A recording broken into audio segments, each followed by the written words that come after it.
नमस्कार, मैं हूं अंकित और आप देख रहे हैं बिहार की बात। आज 16 तारीख हो गई, एक दिन और बचे हैं बिहार में चुनाव के फर्स्ट फेज के नामांकन के लिए। लेकिन महागठबंधन में अभी भी सीटें क्लियर नहीं हुई हैं। लड़ाई चल रही है, कांग्रेस और आरजेडी में खुल के विवाद हुआ, सबके सामने आया और बड़े नेता भले ही ना बोले लेकिन छोटे स्तर पर यह विवाद दिखा। कैसे एयरपोर्ट पर लड़ाई हुई, कैसे कांग्रेस के नेता आपस में ही भिड़े, कैसे आरजेडी के कुछ बयान ऐसे आए, टिकट दिए गए, सिंबल वापस लिए गए, इस तरीके के तमाम गतिविधियां चल रही हैं। इस बीच में मुकेश सहनी शांत हैं। मुकेश सहनी एक उम्मीद जता रहे हैं कि शायद उनके मनपसंद की सीटें मिल जाएं, या वो जितना चाहते हैं उतनी सीटें तो कम से कम मिल जाएं, लेकिन वो चीजें होती नहीं दिख रही हैं। मुकेश सहनी का प्रेस कॉन्फ्रेंस भी होने वाला है, शायद 4 बजे से हो, 4 घंटे टला है। वो 12 बजे से होना था, वो 4 घंटे टल गया, 4 बजे होना है, 1 घंटे बाद। लेकिन इन सब के बीच में विवाद के असली जड़ है क्या? आखिर में जब साल 2 साल से लोकसभा चुनाव इन लोगों ने साथ में लड़ा, महागठबंधन ने साथ में लड़ा और बाकायदा उस चुनाव को देखा सबने कि किस तरीके से इस गठबंधन में मजबूती दिखी। लेकिन वो मजबूती कहां गई महागठबंधन की, और क्या वो विवाद है जिस पर सीट फाइनल नहीं हो रहा? इन सब को समझेंगे आज के इस खास शो में। पहले मैं कुछ वो बयान दिखाना चाहता हूं जो एयरपोर्ट पे विवाद हुआ, या अखिलेश सिंह कांग्रेस के क्या बोल रहे हैं, उन बयानों को सुनिए। सीटों पे ऑलमोस्ट फाइनल है, तो फाइनल नहीं है तो ऐसे ही मतलब कांग्रेस को हल्के में आप लोग क्यों लेते हैं? उस आंकड़े को माना जाए, उस आंकड़े को माना जाए, उस आंकड़े को माना जाए ना। अरे भाई, ये प्रभारी से पूछना चाहिए, ये प्रदेश अध्यक्ष से पूछना चाहिए। जो सवाल जिससे पूछने लायक हो उसी से पूछिए। अच्छा सर, मुकेश सहनी को लेकर क्या चल रहा है? मुकेश- वो 2 दिन से मुकेश- साइलेंट है एकदम। मुकेश सहनी भी हम लोग के साथ रहेंगे। विक्रम विधानसभा का काम कराया गया है, जो 30 साल से हम लोग काम किए हैं। वहाँ पैसा लेकर के जब कृष्णा बल्लावारू को स्क्रीनिंग कमेटी नहीं बनानी चाहिए थी, यहाँ पर योजना बना करके जमीनी तौर पर टिकट नहीं दिया गया है। विरोध करने के कारण हुआ सर कि हमारे सर डॉक्टर अशोक गगन जी 35 साल से कांग्रेस का कार्य कर रहे हैं, उनको वोट नहीं देना वंचित किया गया है। और अखिलेश राम जी सभी लोग मिलकर कांग्रेस को वोट टिकट देने का कार्यक्रम किए हैं। इसके कारण हम लोग विरोध कर रहे हैं।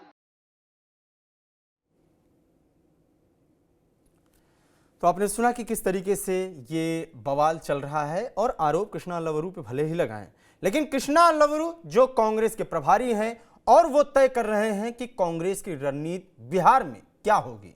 कृष्णा अल्लावरू पारंपरिक तौर से जो नीतियां चली आ रही थी कि हम आरजेडी के पीछे ही रहेंगे, जैसा आरजेडी कहेगी वैसा ही मानेंगे, वो चीजें बदलती दिख रही है। चाहे फिर वो राजेश राम हो, वो जो दलित चेहरा और जो प्रदेश कांग्रेस के चेहरा हैं, और वो चीजें दिख रही कहीं ना कहीं। अखिलेश सिंह बार बार बोल रहे थे कि तेजस्वी यादव ही सीएम फेस होंगे।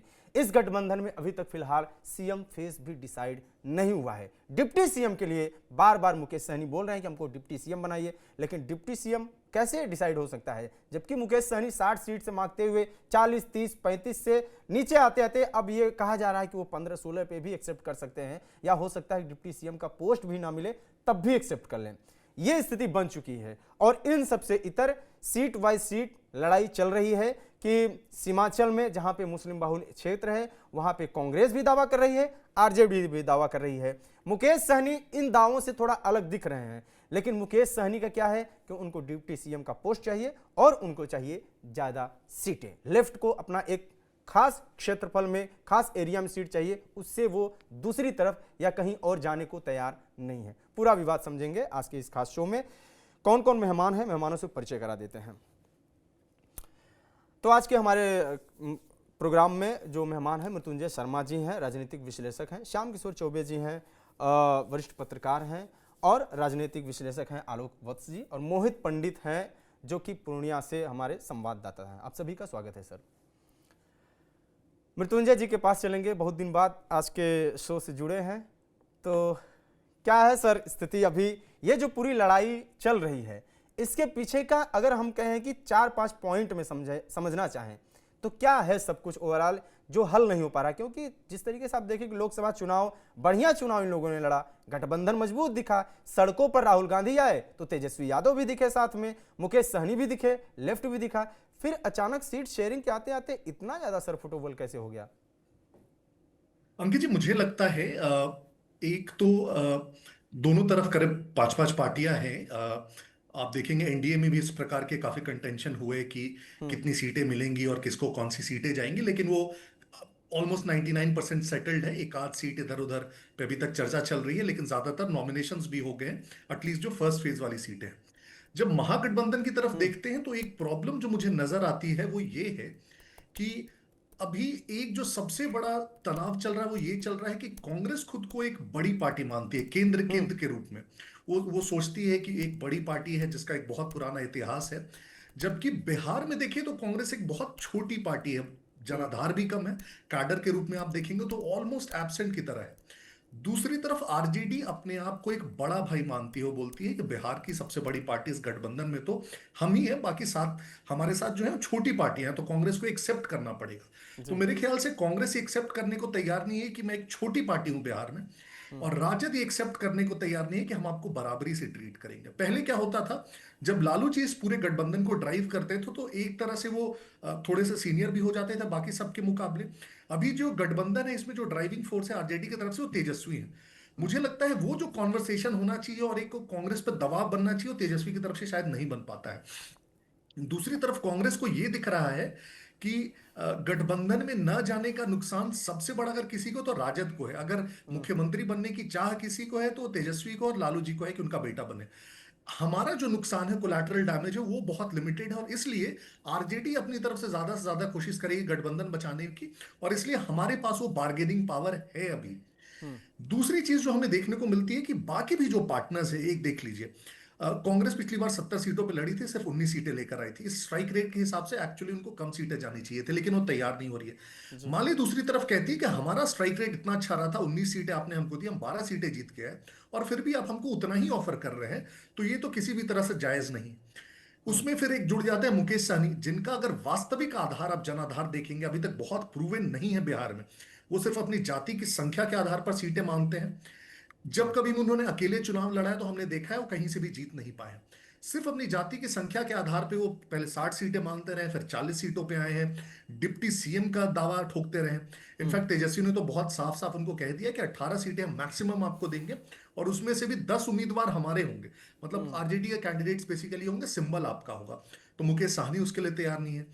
तो एक ब्रॉडर, मुझे लगता है एक ड्राइविंग फोर्स, एक बिग ब्रदर वाला जो रोल होता है, जो बैठकर सबको सुलझा ले और एक तरह से बट जाए, वो नहीं हो पा रहा है। इनफैक्ट जब हम लोगों ने पिछला देखा कि जब ये लोग सब राउज एवेन्यू कोर्ट के केस में भी गए दिल्ली, और उस समय राहुल गांधी ने मिलने से इनकार कर दिया तेजस्वी, वो केसी वेणुगोपाल से मिलकर वापस आ गए। और कल है फाइनल नॉमिनेशन का दिन, और अभी तक आप देख रहे हैं कि वो क्लैरिटी नहीं है कि किसको कितनी सीटें हैं और कौन सी सीटें हैं। तो मुझे लगता है कि गठबंधन प्रैक्टिकली में, थियोरेटिकली तो गठबंधन है, प्रैक्टिकल में अभी गठबंधन रहा ही नहीं अब इस चुनाव के लिए।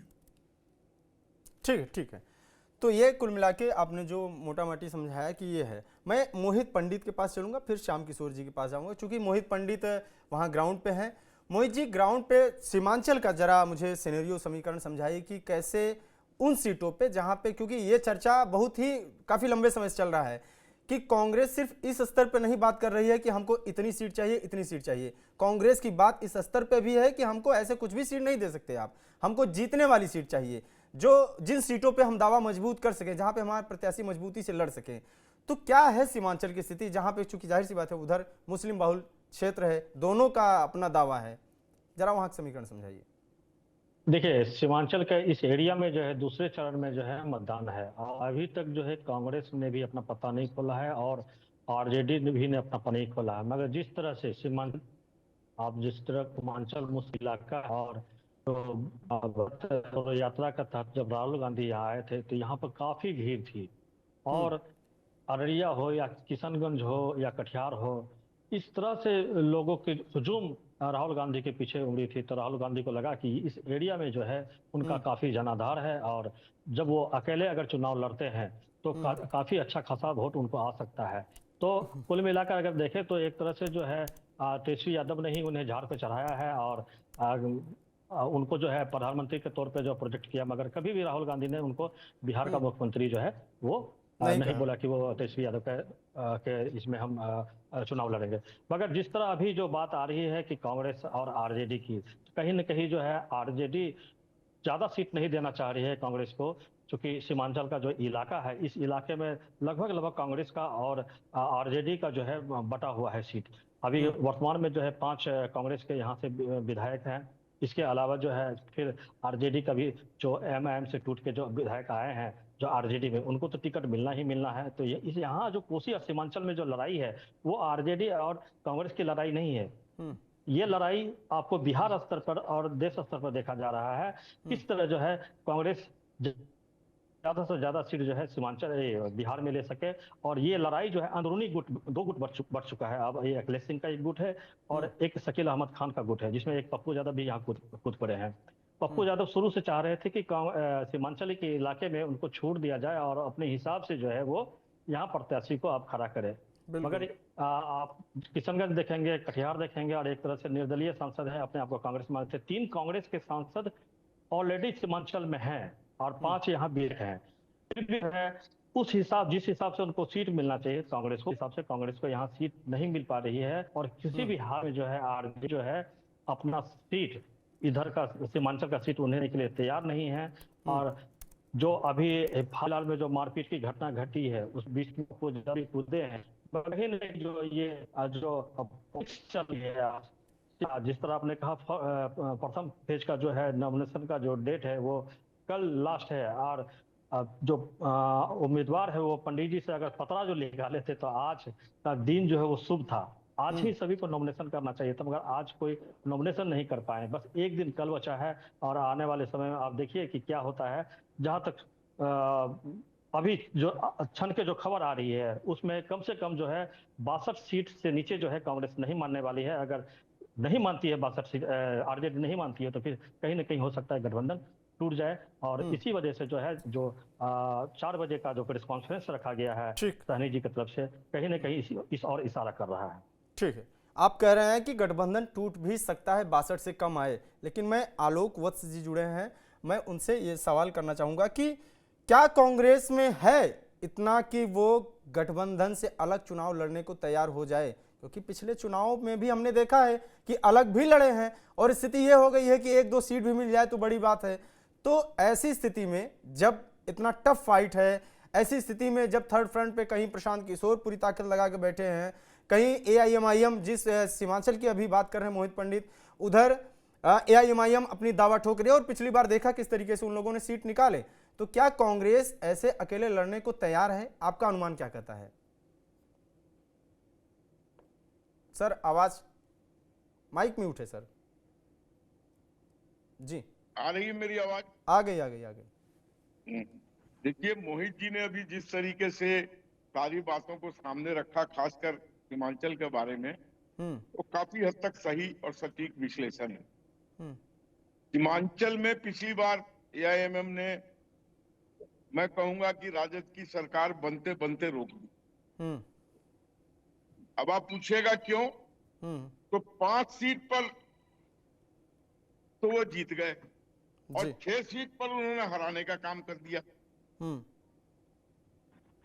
लेकिन इस बार वहां पर कांग्रेस भी पुख्ता दावेदारी कर रही है, जनसुराज भी पुख्ता दावेदारी कर रही है, राजद भी पुख्ता दावेदारी कर रही है जी। अगर ये इन्होंने मिलकर चुनाव नहीं लड़ा तो वहां फिर ढाक के 3-5 रिजल्ट हो जाएगा। कांग्रेस, राहुल गांधी का जो काफिला चला था, इसमें कोई शक नहीं है कि ऑल इंडिया लेवल पर मुसलमान आज की डेट में कांग्रेस के साथ खड़ा है। सिर्फ यूपी और बिहार छोड़कर जहां पर रीजनल पार्टियां मजबूत हैं, वहां कांग्रेस उनके साथ अलायंस करता है। लेकिन कांग्रेस का अपना वजूद या यूपी या बिहार सबसे कमजोर है जितनी भी पॉलिटिकल पार्टियां हैं वहां पे जी। अगर ये रिस्क कांग्रेस लेती है अकेले जाने का, ठीक कहा आपने, 1 या 2 सीट भी इनको मिल जाए तो बहुत है। इसलिए अंतोगत्वा मुझे लगता है कि 60, 61, 62 के आसपास फैसला करके, और एक गलत संदेश जा रहा है जनता में। देखिए, एक चीज परसेप्शन बहुत जरूरी है पब्लिक के आंखों में। अब अभी तक एनडीए ने अपने सारे सीटों का समाकुल वितरण करके और वो चुनावी रण में कूद चुके हैं। ठीक है, वहां भी बहुत से लोगों को टिकट दिया गया जिन्होंने 4 बजे ज्वाइन किया और 4:20 पर टिकट ले लिया। इससे उनके कार्यकर्ताओं में भी जबरदस्त रोष है। बहुत से इलाके हैं जहां पर अभी तक लोग जिस कैंडिडेट को टिकट मिला है उसको सही ढंग से घूमने नहीं दे रहे हैं। और ये सब पॉलिटिकल पार्टी का पुराना हिसाब किताब है, लेकिन अभी तक इन लोगों ने आपसी सहमति नहीं की है। इसका एक गलत संदेश जनता में जा रहा है और ये डैमेज कंट्रोल बहुत आसानी से नहीं होगा।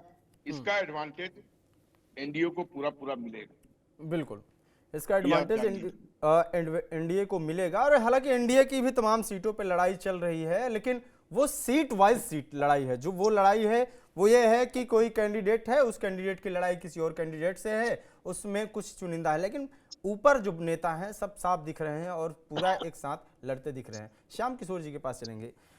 सर, क्या कांग्रेस को आपके हिसाब से अगर कहें कि कांग्रेस को क्या वाकई में इन सब चीज़ों में लड़ना चाहिए? क्योंकि कांग्रेस साथ एक समस्या तो है कि लंबे समय से उसके बारे में कहा जा रहा है कि लालू परिवार की पिछलग्गू रही है कांग्रेस, पहली चीज़। दूसरी चीज़ ये है कि उनका ये कहना है कि हम 19 सीट जो पाए थे उसमें बहुत बड़ा पेच ये भी था कि हमको ऐसी सीटें ही दी गई थी। चला था आरजेडी का, लालू यादव का या तेजस्वी यादव का चला था पिछली बार, और इस वजह से जो है सीट हमें खराब मिले। तो क्या इस बार संभावना ऐसी हो सकती है कि वो अकेले लड़ने की तैयारी करें और उनको लड़ना चाहिए क्या?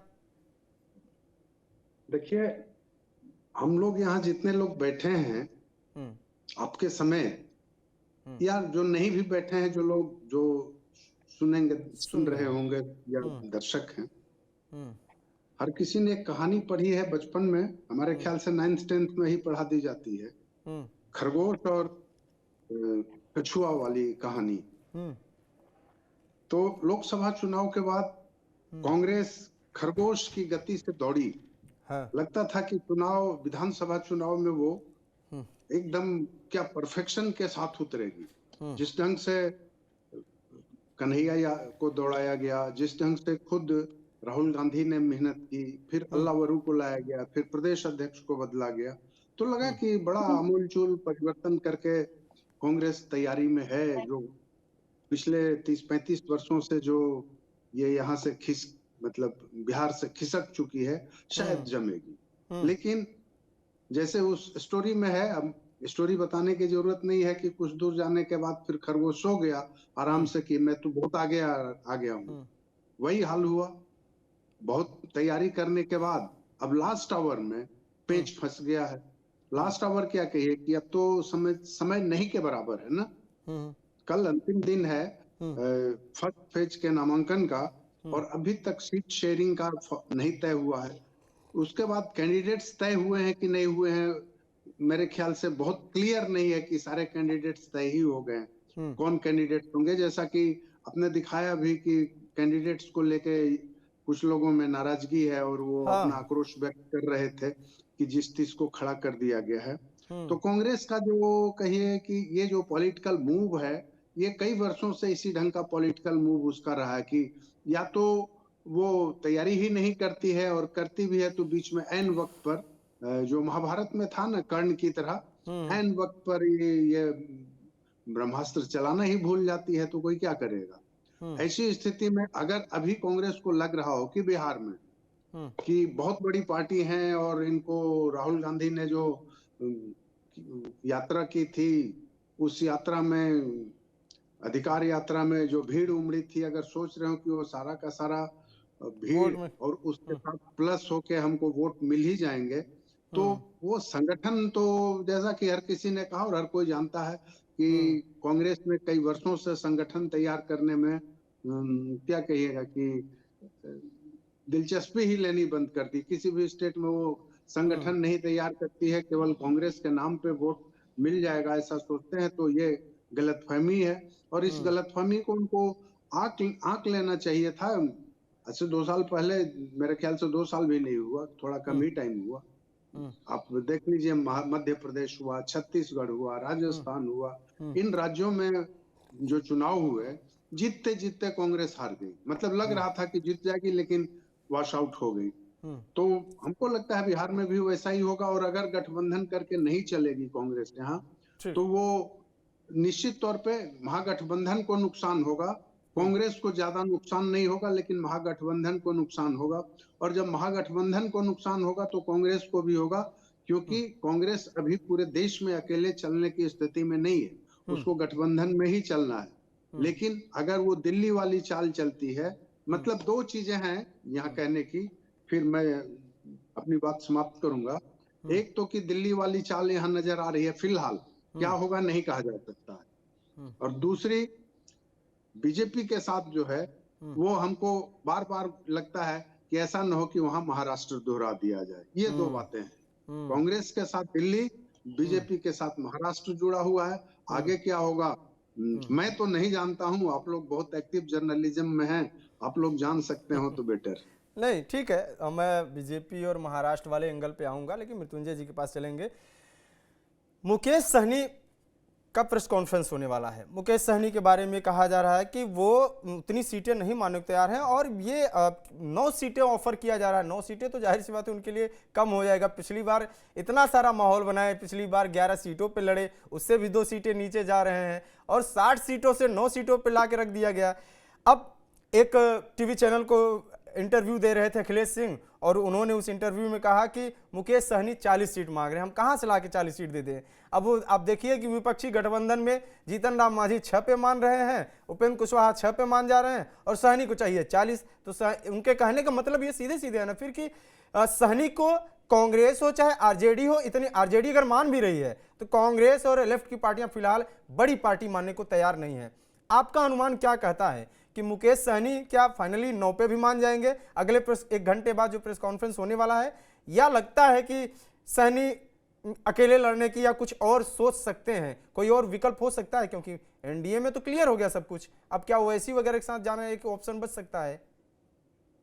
अंकित जी देखिए, मैं जो मुकेश सहनी जी और उनकी पार्टी है, मैं हमेशा से मानता हूं कि वो बहुत ज्यादा ओवर एस्टिमेट करते रहे हैं अपने कैपेबिलिटी को। एक ऐसी पार्टी है जो साफ साफ कहती है कि वो एक जाति विशेष की पार्टी है, निषादों की पार्टी है। लेकिन उसमें भी अगर आप देखेंगे बहुत क्लियरली ग्राउंड पे जाके, तो ऐसा नहीं है कि वो पूरी की पूरी जाति भी मानती हो कि यही हमारे नेता है। निषादों के अलग अलग नेता है। बिहार में देखेंगे अलग अलग क्षेत्रों में उसका वोट जेडीयू को भी जाता है, उसका वोट बीजेपी को भी जाता है, आरजेडी को भी जाता है। तो उस जाति विशेष के भी एक मान्य नेता नहीं है। इसी का परिणाम है कि आप देखिए पिछले 2 इलेक्शंस में जब भी उन्होंने चुनाव लड़ा है, पिछली बार अगर 11 सीटें मिली तो 4 ही जीत कर आ पाए, इनफैक्ट अपनी सीट भी नहीं जीत पाए। तो एक ऐसा नेता जो इतनी बड़ी पार्टी होने का दावा कर रहा है वो अपनी सीट भी नहीं जीत पा रहा है, तो सबसे बड़ा प्रश्न तो वही उठता है। और इस हिसाब से अगर आप देखेंगे, दूसरा आप बहुत अच्छा कंपेयर कर रहे थे उनको, अगर आप दूसरी पार्टियों से कंपेयर करें, अगर एक हम से कंपेयर करें या रालोसपा से कंपेयर करें, मैं अभी भी मानता हूं मांझी जी का खुद का एक जनाधार है, एक बहुत पुराने नेता है। कुशवाहा जी का खुद का एक जनाधार, एक बहुत पुराने नेता है। तो अगर वो पार्टियां 6-6 सीट पे लड़ रही हैं, और एक सिंपल कंपैरिजन करके ही मैं देखूं तो मुझे कहीं से भी वीआईपी पार्टी 11 सीटें जो उनको पिछली बार मिली थी या 9 सीटें जो ऑफर की जा रही है, उससे बहुत ज्यादा की हकदार नहीं दिखती है, क्योंकि स्ट्राइक रेट वाइज वो 4-5 सीटों से ऊपर नहीं जा पाएगी गठबंधन में। मैं बोल रहा हूं अगर वो किसी भी हाल में अकेले चुनाव लड़ने का या और भी दूसरी जो छोटी पार्टियां उनके साथ कोलैबोरेट करने का सोचते हैं अंकित जी, तो फिर मुझे लगता है कि वीआईपी वही हाल होगा जो शायद पिछली बार लोजपा का हुआ था। ये पार्टियां अकेले अपने दम पर पूरे बिहार में शायद ही कोई एक सीट हो जो निकाल पाए, और वो सीटें भी जो निकलती हैं वो जो इंडिविजुअल कैंडिडेट होता है वो बहुत दमखम वाला होता है। इसको बस सिंबल इन्होंने अपना दे दिया और उसने अपने व्यक्तिगत प्रभाव से सीट निकाल लिया तो अलग बात है, लेकिन पार्टी के सिंबल पर अगर देखेंगे कि पूरे 243 में लड़कर और एक भी सीट जीत जाए तो वो बहुत मुश्किल दिखता है। मुझे लगता है फिर से मुकेश सहनी फंस गए हैं पिछली बार की तरह। पिछली बार तो कम से कम ये था कि इनके पास टाइम था और प्रेस कॉन्फ्रेंस के बाद उठ के वो दूसरी तरफ चले गए थे। अब इनके पास इस बार वो टाइम भी नहीं बचा है, तो मेरे ख्याल से उनके पास कोई ऑप्शन नहीं दिख रहा है। वो 9 सीटें ले भी ना भी ले वो फंस चुके हैं और बहुत ज्यादा उनके पास ऑप्शन कूद के भाग नहीं पाएंगे इस बार, ऑप्शन कूद के भागने के नहीं है। मोहित जी, मुकेश सहनी के पास कूद के भागने के लिए ऑप्शन नहीं है, लेकिन क्या सीमांचल में कुछ ऐसा ऑप्शन बन सकता है? ओवैसी जिस तरीके से तैयारी कर रहे हैं, अच्छा ये बताइए कि आज़ाद जो पार्टी के साथ और स्वामी प्रसाद मौर्य के साथ जिस तरीके से गठबंधन असदुद्दीन ओवैसी की पार्टी की, आपका अनुमान क्या कहता है? क्या इनको कोई ऑप्शन नहीं मिला असदुद्दीन ओवैसी को वहाँ पे, या ये कहें कि कुछ वोट में कन्वर्ट कर सकते हैं चंद्रशेखर आज़ाद वगैरह अगर आते हैं, स्वामी प्रसाद मौर्य अगर आते हैं, जैसा कि अभी तक तो फिलहाल दिख नहीं रहा है?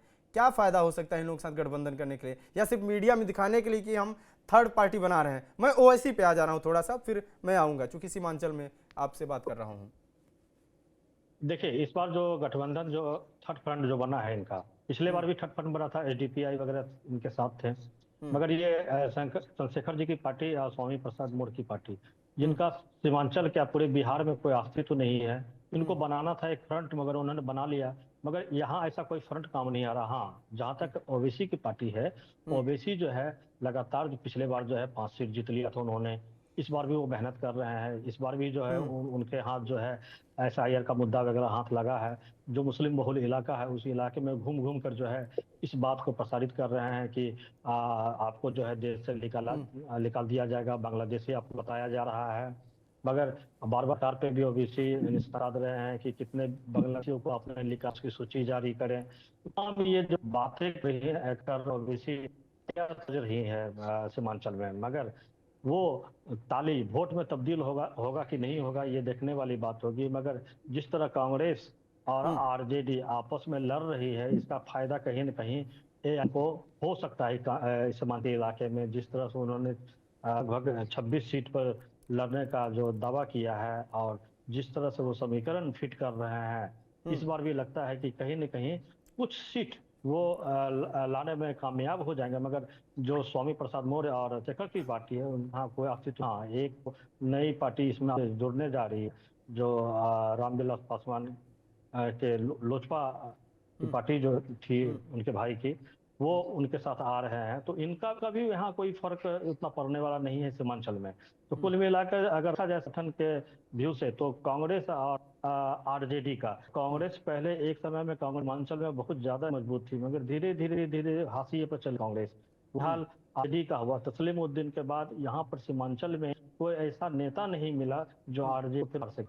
कुल मिला के जो है ये सीमांचल के इलाके में नए नए जो लोग हैं, जो पुराने लोग उनको तो साइड कर चुके हैं, अब नए पर दाव लगाना शुरू कर चुके हैं। अब जो भी पार्टी का घोषणा यहाँ प्रत्याशी का घोषणा होगा, वो बिल्कुल नए प्रत्याशी आएंगे। और जो पुराने जो कांग्रेसी है, वो कांग्रेसी अब एक तरह से साइड कर दिए गए हैं। यही वजह है कि अभी हम लोग समाहरणालय से आ रहे हैं जहाँ नॉमिनेशन का दौर चल रहा था। पप्पू यादव कई लोग हैं वो हटाते लिखे गए, यानी कि लग रहा है कि हटवा रहे हैं। कहीं ना कहीं पप्पू यादव निर्दलीय के तौर पे यहाँ प्रत्याशी को खड़ा कर सकते हैं, या कुछ ऐसा गेम प्लानिंग वो कर रहे हैं ताकि ये जो कांग्रेस और आरजेडी की जो लड़ाई है, उस लड़ाई में सीमांचल में वो कुछ अलग भूमिका में वो दिखेंगे। ये पप्पू यादव के समर्थक क्यों लड़ रहे हैं, इसका कुछ आपको पता चला? जो एयरपोर्ट पे लड़ाई जो दिखा, पप्पू यादव के एक पार्टी जाप जो है वो अभी भी है, और कुछ लोग जाप को लेकर चल रहे हैं। एनआर जो कटवा रहे हैं कुछ लोग, वो एनआर कटवा के रख रहे हैं ताकि आने वाले समय में सिंबल अगर कुछ कहीं का भी मिले तो उनसे उनको खड़ा कर दिया जाए। अगर नहीं भी हो तो पिछले बार भी जिस तरह हुआ था कि टिकट बंटवारा हो जाने के बावजूद भी जो है उनके लोग जो है कहीं कहीं खड़ा हो गए थे। हो सकता है अगर कांग्रेस उनको भाव नहीं दिया तो हो सकता है कि ऐसी कुछ जो सीट है उस जगह पर जो है पप्पू यादव अपने जो लोग हैं उनको खड़ा कर सकते हैं। ठीक है। जो एयरपोर्ट का विवाद था वो तो विक्रम विधानसभा सीट को भी लेकर था, और ये बताया जा रहा है कृष्णा लवरू के स्वागत में खड़े लोग थे और वो समर्थक लड़े थे। आलोक जी के पास चलेंगे। आलोक जी, जिस तरीके से ये जो सीटें क्लियर नहीं हो रही हैं, बातें चल रही हैं, अब ये माना जा रहा है कि मुकेश सहनी जो प्रेस कॉन्फ्रेंस करेंगे उसमें क्या लेकर आएंगे इसका अंदाजा किसी को नहीं है, क्योंकि 9 सीटों पर वो मानेंगे भी कि नहीं मानेंगे इसमें बड़ा आश्चर्य है। लेकिन इन सब के बीच में प्रशांत किशोर शांत हो गए हैं। प्रशांत किशोर राघोपुर से चुनाव लड़ने की बात कर रहे थे। प्रशांत किशोर लगातार कई दावे कर रहे थे, राघोपुर गए भी, लेकिन बड़े ही मन गिराकर जब टीवी में जब बाइट दिए तो वो ये बोले कि संगठन ने निर्धारित किया है कि हम बाकी कैंडिडेट्स के लिए काम करें। अभी के सिनेरियो में जरा जोड़ के बताइए कि जैसे जैसे ये तस्वीरें चेंज हो रही हैं और गठबंधन जिस तरीके से लड़ाई चल रही है, क्या ये माना जाए कि अब ये जो दोनों फैक्टर थे, ये दोनों फैक्टर अब शांत हो गए हैं या कमजोर पड़ गए हैं और एनडीए कहीं ना कहीं बढ़त में दिख रही है, मजबूत स्थिति में दिख रही है? वर्तमान में एनालिसिस आपकी क्या है? म्यूट है सर, माइक म्यूट है आपकी। हेलो, अब हाँ। आवाज आ रही है? आ रही है। जिस दमखम से जन स्वराज अपने को प्रोजेक्ट कर रही थी, हाँ। वो छिन्न होता नजर आ रहा है। जो कैंडिडेट के अनाउंसमेंट हुए हैं, वो ज्यादातर सीटों पर जो मेरा अपना मूल्यांकन है, ये वोट कटवा के रूप में रहेंगे। उससे ज्यादा कुछ नहीं होने वाला। और रही बात महागठबंधन में, देखिए आपने ठीक कहा, कुछ देर पहले उपेंद्र कुशवाहा पुराने नेता हैं, उनका एक पकड़ है अपने समुदाय के लोगों पर। वही हाल मांझी का है और वही हाल मिला जुला के चिराग का भी हो गया है। रामविलास जी के बाद चिराग के को ही उसके समुदाय ने एक्सेप्ट किया है। लेकिन उस सबसे ज्यादा तेवर जो दिखा रहे हैं जातिगत नेता, वो है मुकेश सहनी, जिसको कहते हैं ना औकात से फाजिल, more than his capacity. He is trying to project himself कि मैं इतना बड़ा नेता हूं। ठीक कहा मेरे पूर्व के किसी साथी ने कि निषाद के तो अभी भी 3-4 लीडर हैं, पॉकेटों में बटे हुए हैं। सन ऑफ मल्लाह पूरे बिहार के सन ऑफ मल्लाह नहीं है। और ये पहला गठबंधन है, मैं भी 25-30 साल से राजनीति देख रहा हूं, जिसमें चीफ मिनिस्टर का था पता नहीं है, लेकिन उप मुख्यमंत्री अपने को घूम घूम के घोषित कर रहा है कि मैं अगला उप मुख्यमंत्री हूं। ये हास्यास्पद लग रहा है। अभी तक जो चुनावी समीकरण बने हैं, जो बिसात बिछी है, उसमें एनडीए इन लोगों से बहुत आगे नजर आ रही, इसमें कोई शक नहीं है। और अगर इसी तरह चलता रहा, इन लोगों में कोई अच्छे ढंग से सहमति नहीं हो पाई, तो निश्चित तौर पर जान लीजिए कि नीतीश कुमार दोबारा प्रचंड बहुमत से कहाँ कमी नजर आती है जब आप देखते हैं जिस तरीके से तेजस्वी यादव लगातार पॉलिटिक्स तो कर ही रहे हैं? तेजस्वी यादव के बारे में कहा जा रहा है कि बहुत कुछ सुधरे। देखिए अंकित जी, जिस जोशो खरोश के साथ गठबंधन हुआ था, वो जोश खरोश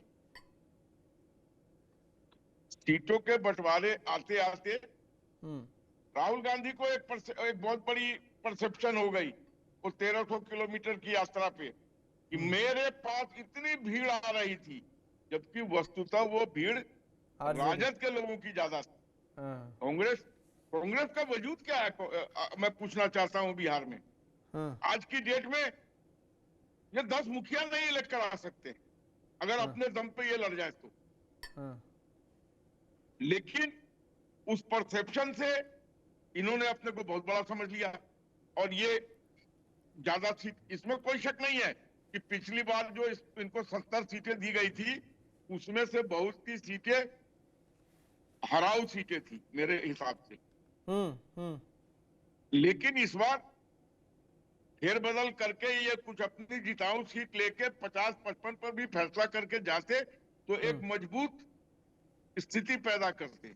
लेकिन अब जिस तरीके का ये नाटक हो रहा है, इससे जनता में जो मैसेज जा रहा है, वो महागठबंधन के लिए एक नेगेटिव मैसेज है। और ये मुकेश सहनी न ढाक के न पात के, लेकिन अपने को बहुत बड़ा इमेज प्रोजेक्ट कर दिए। अब ये कहीं नहीं जा सकते। ये भी जान लीजिए, एनडीए तो अपना सारा कुछ अनाउंस कर चुकी है, और अगर ये जिस अलायंस की आप बात कर रहे हैं, वो आजाद और वो मौर्या और वो मायावती, और ये कोई कि वोट कटवा भी नहीं है। वोट कटवा में भी थोड़ा दम होता है, ये तो ऐसे ही है, फिल इन द ब्लैंक है कि हाँ जी ये भी एक थर्ड फ्रंट लड़ रहा है, 2-4-10-500 वोट आ जाएगा से आ जाएगा, लेकिन इन लोगों का यहाँ कोई वजूद नहीं। बड़ा वोट कटवा कौन है आपके हिसाब और से? इस बार जो मैं मुस्लिम का, मैं 14-15 दिनों से अंकित जी बिहार में हूँ और विभिन्न जगहों पर मैं विभिन्न समुदाय और वर्गों से मिल रहा हूँ। इस बार मुस्लिम किसी को वोट करेगा तो एक तरफा वोट करेगा, वो अपना वोट छिन्न भिन्न नहीं करेगा। ये जो 29 सीटों पर ओवैसी लड़ा रहे हैं, आप इनको करेंगे कि अगर ओवैसी का कैंडिडेट जीत रहा है तो ओवैसी के पीछे खड़ा होंगे। अगर कहीं से भी उनको संशय होगा कि ओवैसी के वोट देने से वो वोट खराब होगा तो मुसलमान अपना वोट खराब नहीं करेगा। ये मैं परसेप्शन बिहार के मुस्लिमों को रीड कर चुका हूं। ठीक है, चूंकि ये महागठबंधन की बात है और क्षेत्र की बात है तो मृत्युंजय जी के पास चलेंगे, फिर अंतिम प्रतिक्रिया श्याम किशोर जी से लेंगे। बिहार की बात है तो मृत्युंजय जी, मुझे कुछ 2-4 थोड़ा सा समीकरण हमारे दर्शकों को भी समझना चाहेंगे कि जब सिर्फ आरजेडी कांग्रेस की लड़ाई तक ही हम बात कर रहे हैं तो ऐसे में कुछ नाम चर्चे में आते हैं, जैसे कृष्णा लवरू का नाम आता है, पप्पू यादव का नाम आता है, कन्हैया कुमार का नाम आता है, उसके अलावा भी कुछ ऐसे नाम हैं आरजेडी की तरफ से भी छोटे छोटे नाम हैं जिनको सिंबल्स दिए गए, 1-2 जैसे बोगो सिंह हो गया, सिंबल दिया गया, ले लिया गया। ऐसे कुछ नामों को आइडेंटिफाई करके बताइए कि क्या बैकग्राउंड में चल क्या रहा है? विवाद सिर्फ इस स्तर पे है कि हमको इतनी सीट ही चाहिए, या ये वो लोग भी हैं जो अपने अपने खेमे में इन्फ्लुएंस कर रहे हैं अपनी इन दोनों पार्टियों को, जिस वजह से फाइनली बात हो नहीं पा रही है? अंकित जी, मुझे जो लगता है वो ये है कि किसी भी गठबंधन में मान लीजिए अगर कांग्रेस 60 सीटें मांग रही है तो उसमें बहुत क्लियर होता है कि 30 सीटें तो कांग्रेस को जानी ही जानी है।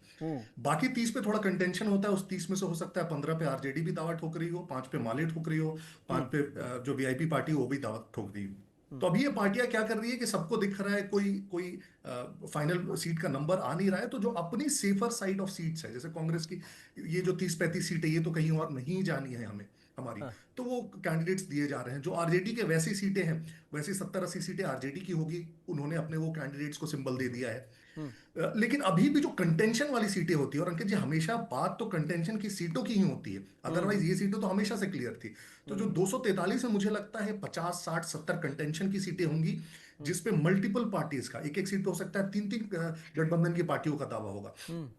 उन सीटों पे जब तक क्लैरिटी नहीं हो पाएगी, जब तक चर्चा नहीं हो पाएगी, तब तक एक्चुअली आप उसको कोलिशन नहीं मान सकते हैं। क्योंकि अभी तक जो हो रहा है, आप सिंबल दे भी दे रहे हैं, आप नॉमिनेशन की तस्वीर इनफैक्ट अभी दिखा रहे हैं स्क्रीन पे। अगर ढंग से नॉमिनेशन हुआ होता तेजस्वी यादव का, तो इसमें कांग्रेस के कोई बड़े नेता होते, इसमें माले के कोई बड़े नेता होते, इसमें शायद मुकेश साहनी भी उपस्थित होते। तो नॉमिनेशन ही वो पहला चेहरा है जहां पे आप दिखा दे रहे हैं कि आप गठबंधन के तौर पर वहां पे अपना नॉमिनेशन नहीं फाइल कर रहे हैं, आप आरजेडी के नेता के तौर पर नॉमिनेशन फाइल कर रहे हैं। तो इसका जो मैसेजिंग जाता है वो बहुत गलत जाता है। दूसरा, उसी विधानसभा में जो कार्यकर्ता है दूसरी पार्टियों के, मान लीजिए राघोपुर में जो कांग्रेस के कार्यकर्ता होंगे वो तो नॉमिनेशन में नहीं गए, जो माले के कार्यकर्ता है वो तो नॉमिनेशन में नहीं गए। अब जब वो नॉमिनेशन में ही नहीं गए, उन्हें क्लैरिटी ही नहीं है कि इनके लिए हमें वोट मांगना है या नहीं, तो प्रचार के दौरान सोचिए क्या होगा, फिर फाइनल डे ऑफ वोटिंग के दौरान सोचिए क्या होगा।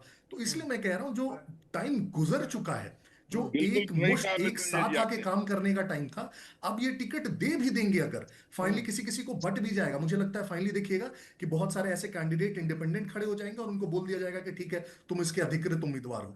लेकिन वो कभी भी वो प्रभाव नहीं छोड़ पाएगा जो एक गठबंधन की तरफ से यूनाइटेड प्रेस कॉन्फ्रेंस में कैंडिडेट्स का नाम दिया जाता है और सीटों का बंटवारा किया जाता है, वो मिस कर गया महागठबंधन। शुरुआत कुछ आलोक जी बोल रहे थे। ये बिल्कुल मृत्युंजय जी का कहना सही है कि महागठबंधन ने जो परसेप्शन लोगों के बीच में दिया है वो दिखाया है कि हम एक नहीं है। अब आप देखिए अमित शाह आ रहे हैं दानापुर में रामकृपाल यादव के नॉमिनेशन में, और भी घटक दल के लोग रहेंगे। लेकिन आज मैं राघोपुर में देख रहा था तेजस्वी यादव को, तो लालू यादव और मीसा भारती दिखाई दी, न मुकेश सहनी दिखाई दिए, न कांग्रेस का कोई लीडर दिखाई दिया। तो ये क्या इंडिकेट करता है?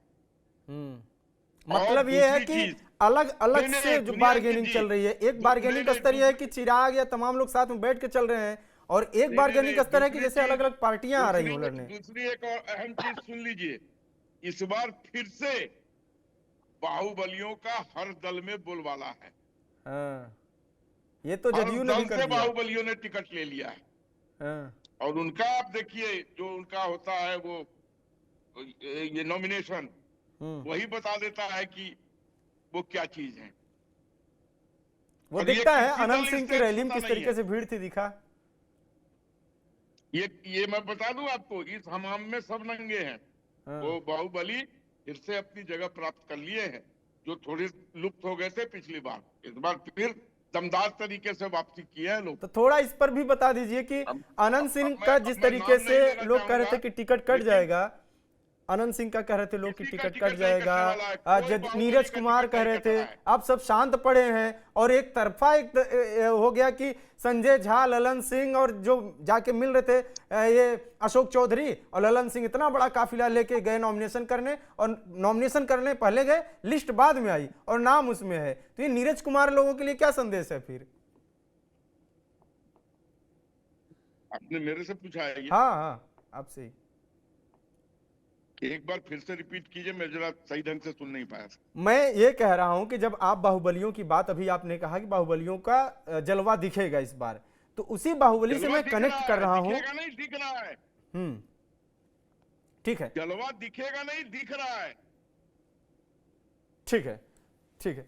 तो अभी फिलहाल समय भी समाप्त हो गया है, तो आप सभी को जुड़ने के लिए बहुत बहुत धन्यवाद। अब देखते हैं आज के कॉन्फ्रेंस में क्या क्या होता है, और उसके बाद ही क्लियर होगा कि कल की तस्वीर क्या है।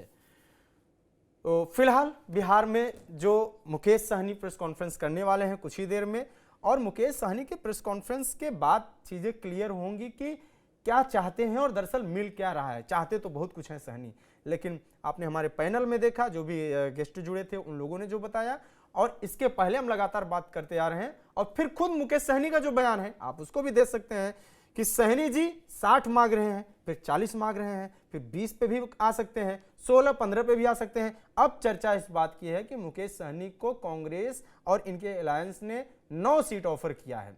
9 सीट अगर मुकेश सहनी को ऑफर किया जाता है तो ये आप मान चलिए कि 2020 में जो पाया था इन्होंने 11, दूसरे गठबंधन में उससे भी 2 कम है। इसमें लड़ेंगे, कितना जीतेंगे, फिर डिप्टी सीएम का जो इनका दावा है वो कितना मजबूत होगा, इन सब पे सवाल है। दूसरा सवाल यह है कि कांग्रेस और कांग्रेस के नेता अगर बोलते हैं कि कांग्रेस कमजोर थोड़े है, अगर कांग्रेस ऐसी बातें करती है, कांग्रेस के कृष्णा अल्लावरू को यह लगता है कि हमको प्रभारी बनाया है और हम छीन के लाएंगे इस बार सीट, और सीटें ऐसी वैसी नहीं लाएंगे, सीटें लाएंगे मजबूत, जिताऊ, वो सीटें लाएंगे जिसके बाद इलेक्शन का जब रिजल्ट आए तो दिखे कि कृष्णा अल्लावरू ने बिहार में कैसे काम किया है। राहुल गांधी ने जब यात्रा की तो उसका इंपैक्ट कितना पड़ा। राहुल गांधी की यात्रा का ही इंपैक्ट नहीं, बल्कि कांग्रेस ने 2-3 सालों में जो रणनीति की, चाहे राजेश राम को, एक दलित चेहरे को किस तरीके से प्रदेश अध्यक्ष बनाया, इन सब चीजों का इंपैक्ट कितना हुआ, उन सब चीजों को अब रिजल्ट में बदलने का समय आ गया, जिसके लिए कृष्णा अल्लावरू परेशान है और वो कोशिश कर रहे हैं, या पूरी कांग्रेस कोशिश कर रही है। और जाहिर सी बात है कोई भी पार्टी अपने हित की बात तो करेगी ही, लेकिन सवाल यही है कि जब कल नॉमिनेशन का लास्ट डेट है तो कैसे सीट शेयरिंग फाइनल नहीं हो रहा है, और ये जनता में क्या संदेश जा रहा है इन सब चीजों का। कमेंट बॉक्स में अपनी राय दीजिए। जुड़े रहिए TV9 बिहार झारखंड के साथ, देखते रहिए बिहार की बात। नमस्कार।